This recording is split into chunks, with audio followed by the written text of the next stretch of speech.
الرحمن علم القرآن خلق الإنسان علمه البيان الشمس والقمر بحسبان والنجم والشجر يسجدان والسماء رفعها ووضع الميزان ألا تطغوا في الميزان وأقيموا الوزن بالقسط ولا تخسروا الميزان والأرض وضعها للأنام فيها فاكهة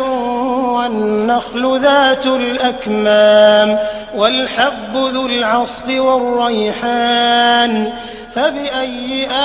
آلاء ربكما تكذبان خلق الإنسان من صلصال كالفخار